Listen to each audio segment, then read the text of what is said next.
Good afternoon or good evening. This lesson is being recorded for Sunday, September the 6th, 2020. This is our second lesson. We are only assembling one time at this time, so we are still providing a second lesson as another opportunity for you to study and to just keep yourself in the habit of assembling twice on Sunday. If you're doing this at home, I want to welcome you, and it is my hope that our time spent together will once again be a time where we can study another portion of God's Word. This evening I would like to take a few moments and I would like to continue our study of the book of Ecclesiastes. This is a study that we've been engaged in now for a couple of years, where we have been we've been noticing Solomon's quest for the meaning of life. And of course, he determined that if you put your trust in anything in this world, and if you're seeking meaning from the ways of this world, that it is vanity. However, in the second half of the book, Solomon begins to make some wise applications, and this is very similar to the book of Proverbs, but it actually goes a little bit further in that it's a little more structured than some of the Proverbs, where you just have those short sayings. Here you have sections that tie many things together, but we're dealing with wisdom.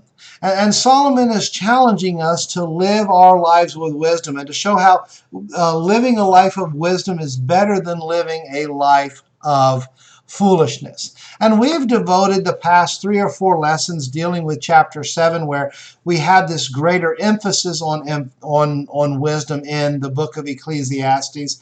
And now we come to chapter 8, where we're actually continuing the idea of wisdom, but we're taking it in a little bit of a different direction. As a matter of fact, in Ecclesiastes chapter 8, verses 1 through 9, Solomon is actually dealing with kings. And this is a lesson that I have entitled Rulers and Those Who Follow After Them. And that's what we want to deal with in this particular lesson. And I'm going to tell you right now that in the challenging times that we live in, with the decisions that we're making and the decisions that our governing authorities are making that affect us physically and spiritually, I think there are some good reminders in these verses. So we're going to begin this study today, and of course I will see how this particular text goes, whether it turns into a second lesson that we continue next week. But let's go ahead and get started. And what we want to do is we want to begin by reading Ecclesiastes chapter 1, Ecclesiastes chapter 8, and beginning in verse number 1 through verse 9. So we read there, "Who is like a wise man, and who knows the interpretation of a thing? A man's wisdom makes his face shine, and the sternness of his face is changed. I say, keep the king's commandment for the sake of your oath to God. Do not be hasty to go from his presence. Do not take your stand for an evil thing, for he does whatever pleases him. Where the word of a king is, there is power. And who may say to him, what are you doing? He who keeps his command will experience nothing harmful. And a wise man's heart discerns both time and judgment. Because for every matter there is a time and judgment. Though the misery of man increases greatly, for he does not know what will happen. So who can tell him when it will occur? No one has power over the spirit to retain the spirit, and no one has power in the day of death. There is no release from that war, and wickedness will not deliver those who are given to it. All this I have seen and applied my heart to every work that is done under the sun. There is a time in which one man rules over another to his own hurt." So we find in this particular text a number of different things that are associated with kings and those who follow after them. And of course, the way that we want to begin is by observing wisdom and who the wise man actually is. And you might say that who a wise leader is. Godly leaders And godly kings will be wise. And hopefully wise leaders will be godly and they will strive for godliness. In the book of Proverbs, in Proverbs 28 and in verse number 2, we read there in that text, because of the transgression of a land, many are its princes. But by a man of understanding and knowledge, right will be prolonged. Note that there are many who rise and there are transgressions in the land among many, even among the rulers. And that was the history of Israel. But he makes the observation that by a man of understanding and knowledge, right is something that can be prolonged. Godly leaders can have a better time of leadership, and many times they can prolong their leadership because they have governed with wisdom. The book of Proverbs regularly addresses kings, and it regularly addresses leaders. And it talks about both wise leaders and foolish leaders. You may recall over in Ecclesiastes chapter 4 and in verse number 13 that Solomon said there, better a poor and wise youth than an old and foolish king who will be admonished no more. How tragic it is to have a king who will not be admonished. May our goal always be to live with wisdom in our lives, and may godly leaders actually learn that. But also realize this, subjects to rulers need to be wise as well. In other words, whoever you are subject to in dealing with those who are your leaders, you need to use wisdom and you need to use discretion in those things. And I actually find that all through this text that we just read a few moments ago in the book of Ecclesiastes. And who would know that better than Solomon as a leader who had wisdom, and he had so many who were subject to him. But you know, when you think about godly leaders being wise and subjects being wise, that leads to the question, who exactly is a leader? Well, let's think about that. Leaders, you've got your governing authorities, but what about leaders in the home? What about leaders in the workplace? You know, what about leaders within a community or within society? Those who rise to positions of influence by the actions that they engage in. And what about leaders within the Lord's body? What about leaders in the church? Do they need wisdom? The answer is absolutely. Principles of wise leadership apply everywhere, and many of the things that are said in this text, while this is dealing with a king, they can apply with the relationship between a ruler and his subjects in various different ways. So that's something to keep in mind as we talk about that. Now Solomon would go on and say, who is like a wise man, and who knows the interpretation of a thing? And then he says, a man's wisdom makes his face shine, and the sternness of his face change. And the point here is when one is wise and when one acts with wisdom, and I think you could apply this to the wise ruler. He will be happy and he will have a bright countenance because his wisdom leads to good things within his dominion. Or it could be dealing with those who are wise who interact with the ruler. And they can make the king wise. But also when you have a wise king, it can produce a bright countenance among those who are subjects to the king. When the king cares about you, you are happy to be submissive under that king. It is something that can give you peace, both within as well as physical peace in many instances. And it can also cause others to look at one with approval. You know, it can cause, if you are wise, it can cause a king to look at you and give you approval.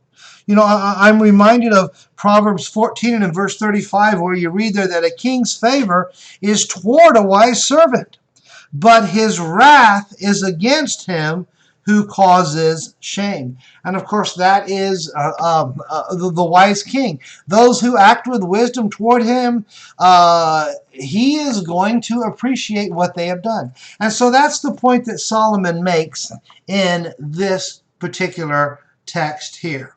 But then that leads us to verses 2 through 4 of this text, where he begins to start talking about the king's commandment. And he says here in this text, I say, keep the king's commandment. I think that's an interesting statement there. And what he is saying there, well, is straightforward. Do what the king says. And before we go on in this text, I want us to, as we go through this text, make application for ourselves. And in order to do that, I think we need to go to the New Testament. And what I think we need to do is we need to look at a couple of passages in the New Testament that actually give us instruction about our responsibility to our rulers and the responsibilities of rulers. So if you will, turn with me to Romans 13, and let's go ahead and read this text here and just remind ourselves of what our responsibility is where rulers are concerned. Romans 13, and beginning in verse number 1, we read there, let every soul be subject to governing authorities. For there is no authority except from God, and the authorities that exist are appointed by God. Therefore, whoever resists the authority resists the ordinance of God, and those who resist will bring judgment on themselves. For rulers are not a terror to good works, but to evil. Do what is good, and you will have praise from the same. For he is God's minister to you for good. But if you do evil, be afraid. For he does not bear the sword in vain. For he is God's minister, and an avenger to execute wrath on him who practices evil. Therefore you must be subject, not only because of wrath, but also for conscience sake. For because of this you also pay taxes, for they are God's ministers, attending continually to this very thing. Render therefore to all their due, taxes to whom taxes are due, customs to whom customs, fear to whom fear, honor to whom honor. And then I want you to turn over to 1 Peter chapter 2. Here we have another apostle giving instructions concerning our leaders. Beginning in verse number 13 of 1 Peter 2, we read there, therefore, submit yourselves to every ordinance of man for the Lord's sake, whether to the king as supreme, or to governors, as those who are sent by him, for the punishment of evildoers, and for the praise of those who do good. For this is the will of God, that by doing good you may put to silence the ignorance of foolish men. As free, yet not using your liberty as a cloak for vice, but as bondservants of God. Honor all people. Love the brotherhood. Fear God, and honor the king. So in these passages, can you see our responsibilities toward our king and keeping the king's commandment? That is an instruction that we must give consideration to. And actually, it's something that makes a lot of sense. You know, wisdom tells you that you do what your leaders tell you to do. And to the very best of your ability, if you want to be okay, that's the instructions that you'll follow. You know, if you're at work and your boss tells you to do something, do what your boss tells you to do. And when you are doing what you're supposed to do, in reality, you have nothing to be afraid of. And that's the point that is being made here. Now, I realize that there are governments out there that are flawed, and I realize that there are governments out there that are actually corrupt and so on, and we're going to deal a little bit with that. But Solomon here is dealing with ideal circumstances where you have a wise king.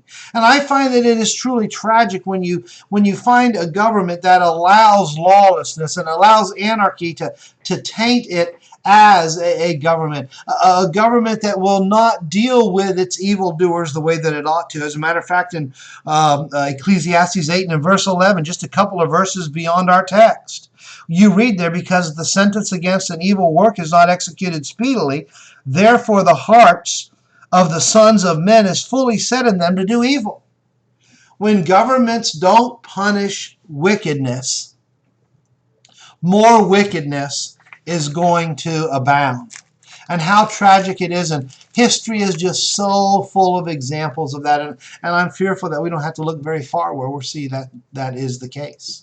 So understand, we are called upon to submit to the king. And as I said, that only makes sense. But as Christians, there's another reason why we are to submit to our governing authorities. And that's because, as Solomon said there in verse number 2, you do it for the sake of your oath to God. In other words, you have made an oath that you're going to do what God tells you to do. Well, does that apply to us as Christians when it comes to keeping the king's commandments? Well, that's why we read Romans 13 a few moments ago and 1 Peter chapter 2. Both of those texts called for us to obey our governing authorities. And a number of other things are said about it concerning that. But it's very, very straightforward that you are to submit to governing authorities. And it doesn't matter how good they are. You're told not to resist the authorities. Over in 1 Peter 2 and in verse 13, we are called upon to submit to every ordinance, not just the ones that we like, but we're told there that we are to submit to every ordinance. And God is watching to see whether or not we do that. And we need to understand that if we submit to the ordinance of the king, we're submitting to God. And when we reject the ordinances of the king, we better think about our standing before God, because we're disobeying God. So we need to take that very, very seriously. Solomon goes on, and in verse number 3, he says, do not be hasty to go from his presence. What exactly does that mean? Well, one of the things that I think about, putting it in context, is he's saying that, you be careful before you reject the king. You be careful before you rebel against a king. And we're going to talk about here in a minute a time where you give consideration to that. But in Romans 13 and verse 3 that we read a few moments ago, it said, if you do good, you won't be afraid.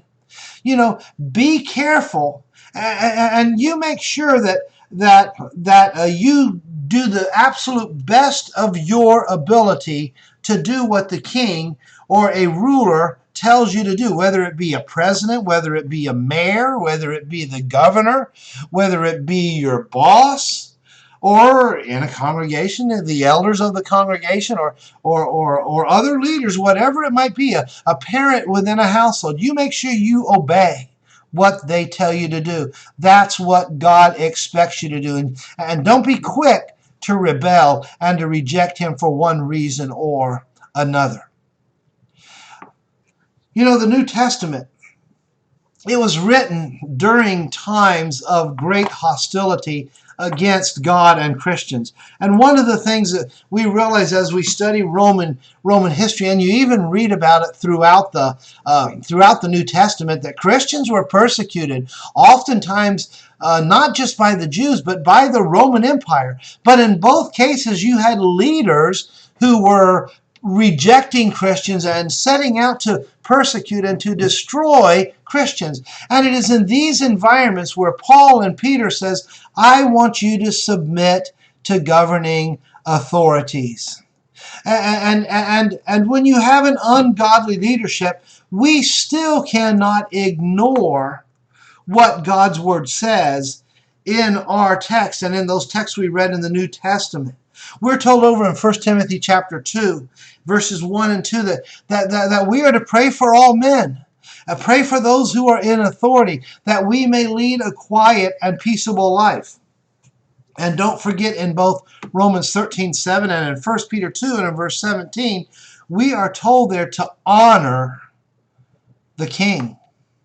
And I want you to let that sink in as we look at the times that we live in. We are called upon to honor the king. And I want to say a little more about that here in just a couple of minutes. But as we continue with this text, we find over here in again in verse number 3, he says there, do not take your stand for an evil thing, for he does whatever he pleases. Now, I realize that when we are dealing with our governing authorities, there are some things that we cannot participate in. And God forbid if we ever reach a time where we have to choose between obeying God and the government, when governments outlaw obeying God, and when the governments actually outlaw worshiping God and such. Acts chapter 5 and verse 29, we're told in that text, we ought to obey God rather than man. And of course, that's Peter as he's standing before the council, having healed a man in the temple. And they're commanding him to stop preaching in the name of Jesus, and they preach in the name of Jesus again, and they're arrested again. And Peter declares that we're going to do what God tells us to do over what man tells us to do. Now, I'm going to tell you right now, we better be very careful as we give consideration to that text. I believe this is a text that is subject to great abuse, and there are many individuals who will use Acts chapter 5 and verse 29 to disobey governing authorities when it doesn't apply. That goes back to we need to be using wisdom, and we need to think before we do that.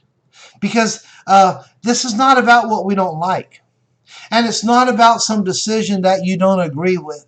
What this is about, it's about that which is absolutely evil. Do not take your stand with an evil thing.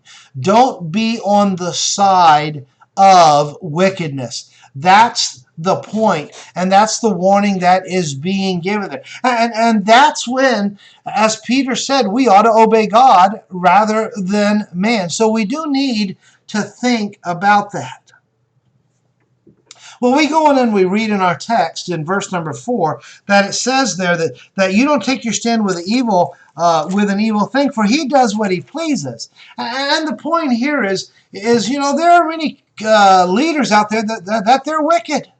They're haughty, they're arrogant, they're selfish, and whatever decisions they make, they don't take into consideration the well-being of their subjects. And many of them demand that you do evil, and that's when you have to take that stand. But remember, Solomon has said, don't be hasty.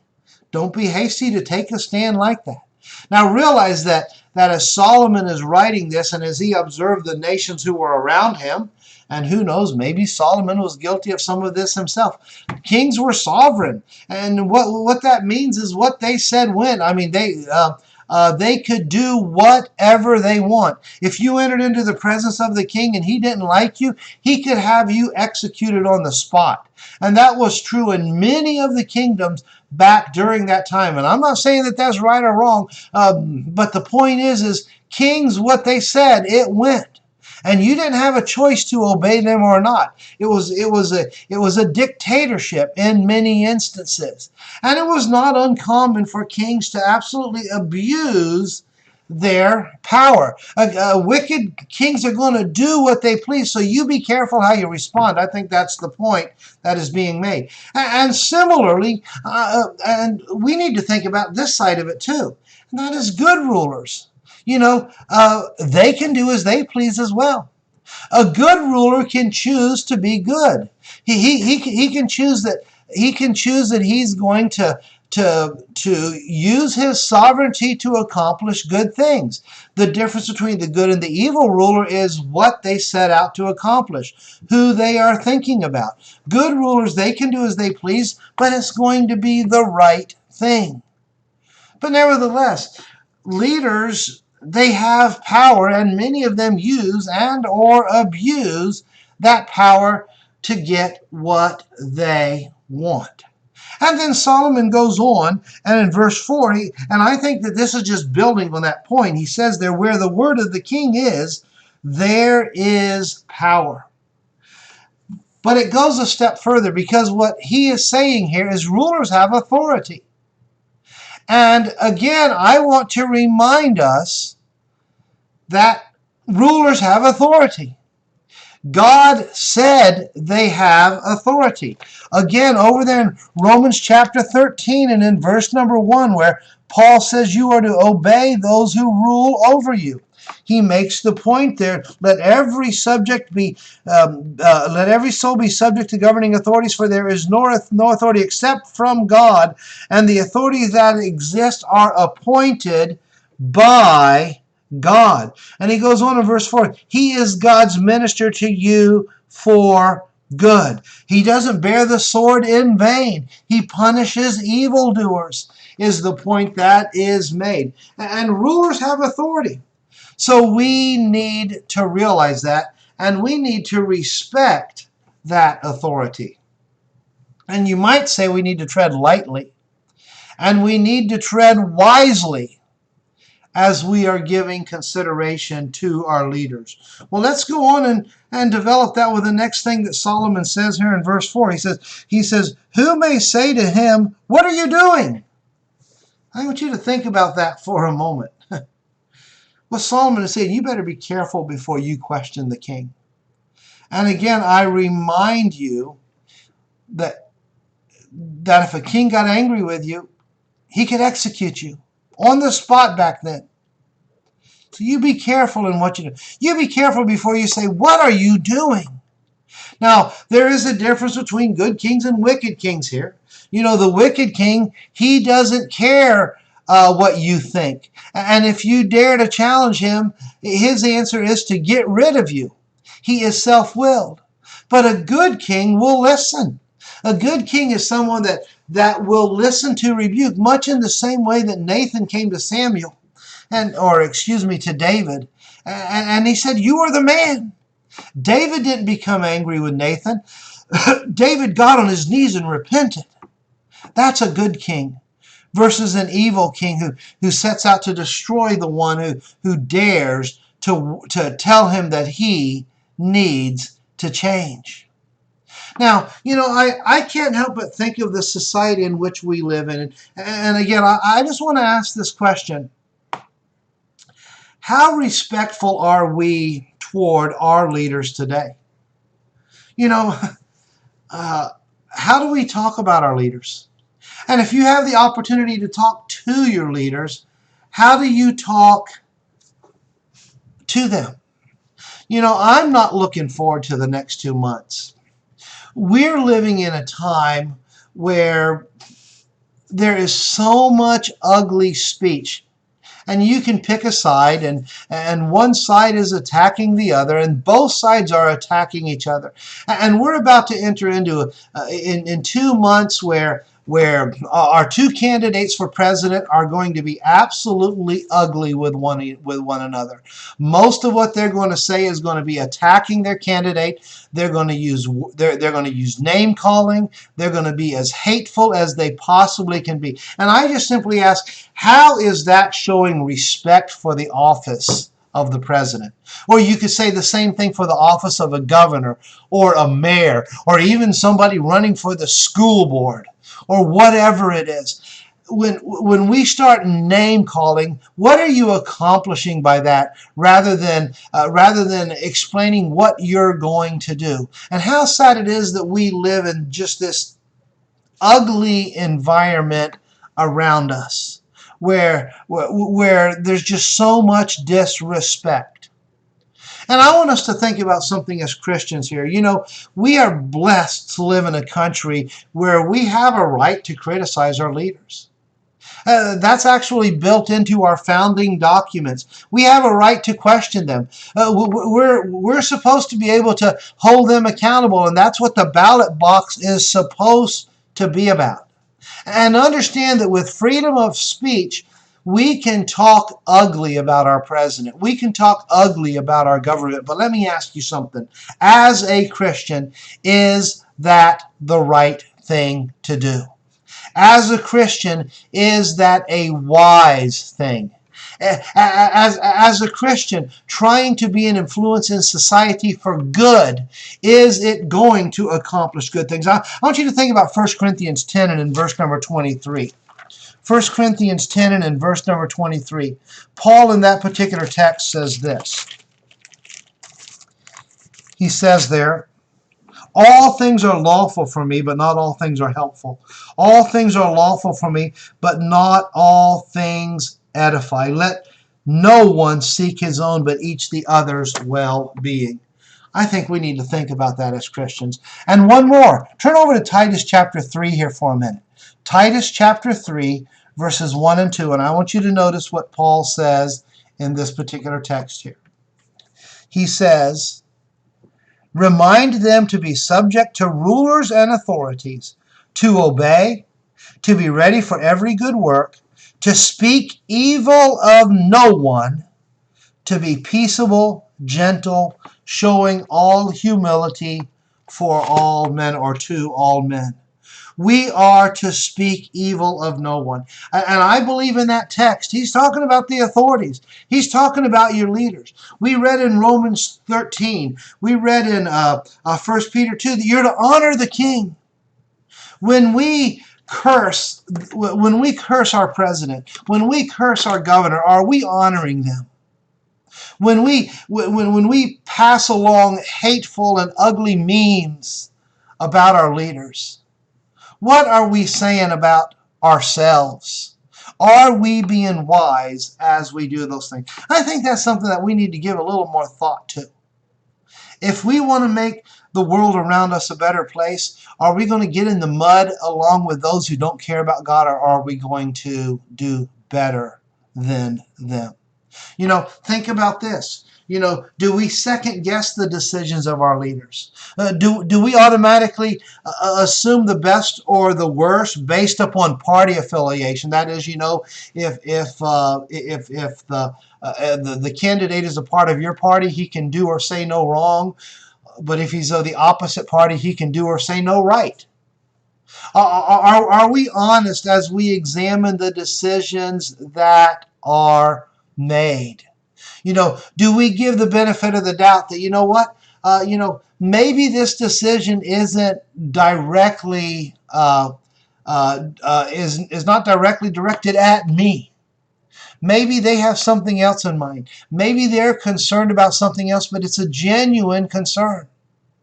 I'm not saying that's always the case. Now, I want you to understand, this is not about agreeing with them, nor is this about approval of everything that they do, especially if some of the things that they are advocating is outright sinful behavior. But I'm going to tell you what it is about. It's about respect, and it's about honor.